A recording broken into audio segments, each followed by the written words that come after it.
Alright, welcome back to the channel, Warhammer Man Studios. I'm Warhammer Man, and we've got our pre-orders up, and they are live. So starting off here, the big one for the week is our Leagues of Votann army set. 200 bucks for that bad boy, and that's a nice box set. We did the breakdown for, essentially value over MSRP, and it is about 40% off, so a nice deal, and also gives you early access to the codex and models that are not available anywhere else currently. Next we have Bilbo Baggins, and this is the old Bilbo Baggins, 10 bucks for him. So that's not too bad there. Obviously he is a little guy, but nice to see a little price tag on him as well. And then we have our Necromunda Aranthian Succession Cinderdark Burning Book, and that is 50 bucks there. That has a bunch of new Goliath characters in there. If you're a Goliath player, that includes the rules for the new Forge World models and some Escher and Goliath vehicles, I believe, as well. And speaking of the Goliath vehicles, here we have those Goliath Maulers. Pretty cool, two in the set. A bunch of different little build options and details. 47 bucks for those. Those should be pretty popular, as I know Goliaths obviously are one of the main gangs in Necromunda, and those bikes seem pretty awesome. A lot of people have brought up that those are going to be really, really cool for conversions as well. So obviously, like the old Necromunda or like Mad Max Fury Road or Warhammer 40k Grimdark Environment, those are going to be pretty awesome for. He had brought up Chaos, and then I was thinking Orcs as well. But I'm sure you can think up all kinds of cool conversions you can make with those Goliath bikes right there. So two of those, 47 bucks. We have the Goliath Gang Tactics cards. These are the first edition, so basically a reprint, I believe, for people that couldn't get a hold of them. So if you did want to get a hold of them, these always sell out pretty quickly. So 1650, maybe this is the beginning of that trend changing though. We also have all of the gang dice. Well, not all of them, but a few of them. And then also some vehicle dice as well. So the Goliath gang dice, orange and white, pretty cool there, 18 bucks. Then we have the Ironhead Squats. This is the first time they're being offered some dice. $18 for those. I do like these kind of like washed out looking, like faded, with the, in this case, green, and then also kind of like the washed out faded looking Ash Nomads dice with the red background. So I do like those actually a lot. These I think are my favorite out of all of them though. The Orlok Ashwaste Gang dice set. These are super cool. I really like the kind of beat up off-white look. It really just makes me think of like Necromunda and how your hands look after you've been doing some dirty grimy work on a vehicle or something like that. So these are really cool. These are way better than the ones that come in the Necromunda Ashwaste box set. Just color wise, these are great. I am a big fan of the vehicle or the Orlok dice, rather. And then also we have the vehicle dice set. So the Orlok ones, I might have kind of went off on a little tangent there, but the Orlok ones are my favorite looking dice. These are way better than the ones that came in the Ashway set as well. I just like the colors better on these. I'm not a big fan of the most recent couple sets of Games Workshop dice that came with the box sets. They're like bright yellow and black, and I don't know, just not a fan. So Nightbringer is next, 30 bucks for that. With all those dice though, if you are interested in those, you definitely want to pick those up. They tend to sell out pretty quickly for like the side games especially. So for the Nightbringer, 20 bucks for the anniversary edition. That is the 20th anniversary, and that's the Ultramarines taking on the who's that, Drukhari in that one. Then the Vorbis Conspiracy. This actually has me like a little bit intrigued. 16 bucks for this. Pretty cheap, obviously. It's like a mystery kind of book. I feel like that would be a fun little read. Probably go pretty quick too. Next, we have the Horus Heresy Age of Darkness cards, reference cards for last week. Actually, I think we're all into last week's stuff, so I'm a big fan of both of these. The Garrison of Dale dice set and the Rivendell. These are really, really nice looking dice. Really nice looking quality. Beautiful, like marbled effect. Definitely impressed by some of the most recent dice for these little off-skirt games. The Necromunda ones, also these Lord of the Rings ones. We've got that Mortarion, the Pale King hardback, data cards for Chaos, Deadly Depths Rivals decks. Got some digital stuff. Here's those heavy weapons everybody's been waiting on. So interesting to see, obviously not a huge deal or anything, but these have not sold out yet. Doesn't mean they're not going to sell out right away, but a lot of the Horus Heresy stuff with the initial hype and the excitement had been selling out and been difficult to get. So far, these are still available. Everything looks good for now. Doesn't mean they won't be sold out by the time you watch this or shortly afterwards. And then we see the new Gore-Chosen Gang. These are pretty cool. I wish there was more models in the set. The Ruins of Middle Earth. That is a nice terrain set right there. I do like that. They look super cool. I like all the little statues. I would love to see some more statues coming back to the 40K terrain sets.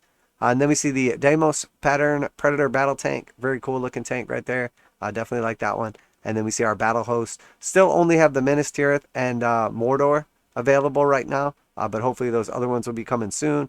Couple bundles. And then, of course, the Lord of the Rings Battle of Osgiliath.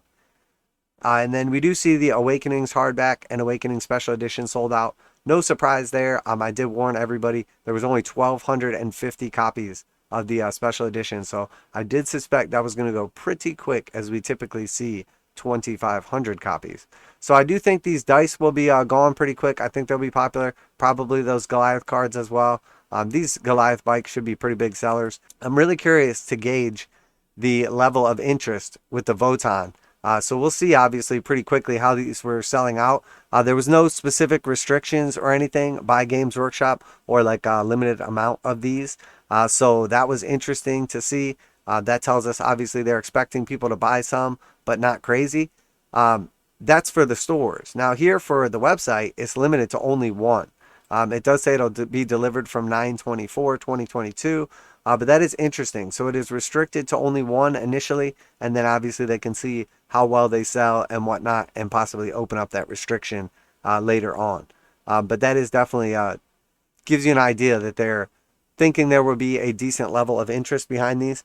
Now, if we just see a week from now or a couple weeks from now, these are still available and the quantity is lifted and everything, they're still available, we can tell that they either made more than they needed to, or people are less interested than what they expected. But doing the actual breakdown, 55 bucks for the codex, 30 bucks for the data cards, and then 60 bucks for the bikes, 60 bucks for each 10 of the little Votann Squat Bros, and then 35 bucks a piece for the character. Those are just rough guesses. We don't know, obviously. But that's 180 right here, another 70, that's 250, 50 bucks for the codex, 55 actually. So that is 305, and then 29 for the cards. So 334, and then you don't give any value necessarily to the tokens. You can count them as whatever you want, obviously. But if we say it's roughly 334 to $350, and the price is 200, you could probably pick this up somewhere around like 15 or 20% off as well. So basically about half price from retail, obviously. It is early access to the codex and obviously the models as well. Hopefully they won't wait too long to put out the rest of the stuff. These are obviously super cool. I really like these models. They look great. They're definitely growing on me. I'm looking forward to doing some conversions with putty work and possibly Fire Slayer heads for some nice big burly beards. These really look good to me. I don't know why. I really like these. Just something about them. I think like the coats and everything, and they just look a little rugged. I really like these. They have definitely grown on me. The old school trikes are cool, and I really like the wheels and tires and all that good stuff. But I do like the incorporation of like hover technology as well as wheels in this range. Obviously just sort of reminds you of Space Marines, but these are cool. I like that the third guy's on the back there. It sort of reminds me of the Orlok quad a bit, how like the gunner's kind of perched up on the back, but definitely just looking good. Yeah, I'm a big fan of these. They're definitely growing on me as we go through. So I did order this.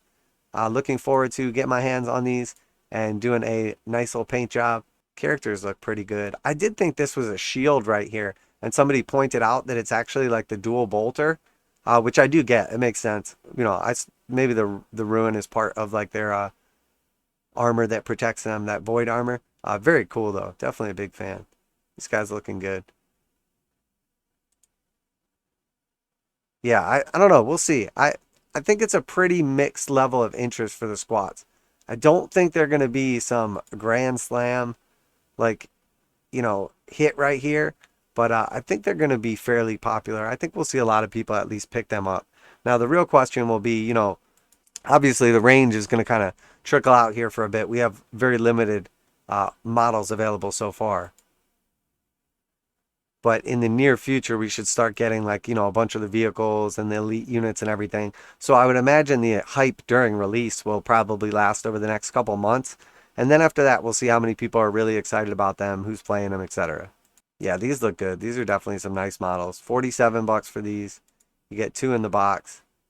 These are going to be awesome conversions. I mean, I can totally picture like a Chaos Space Marine or an Orc on these things.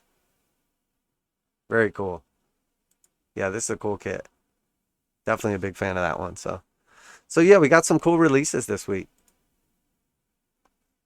Definitely looking forward to get my hands on the new Voton. Maybe I'll do a 24-hour challenge on those. I've been kind of talking about that, messing around with some of the kill team stuff as well. And then, of course, as always, working on commissions. So lots going on over here. Keep your eyes out for some videos in the near future. Make sure you get a hold of the dice and cards and stuff if you're after those or any of the other limited stuff. Potentially including that Leagues of Voting box there. But that's it for today. If you enjoyed the video, make sure to let me know down below in the comments what you're going to be picking up, what you're excited about, what you do and don't like. Always appreciate feedback from the community. Really helps out the channel. It's absolutely free to hit that like button and subscribe for daily videos, reactions, reviews, news, painting, modeling, conversion tutorials for Warhammer 40,000, Kill Team, Necromunda, Age of Sigmar, Warcry, pretty much any of GW's games, tabletop games there. And that's it for today. Everybody have a great one. I am Warhammer Man. This is Warhammer Man Studios, and I'm out of here.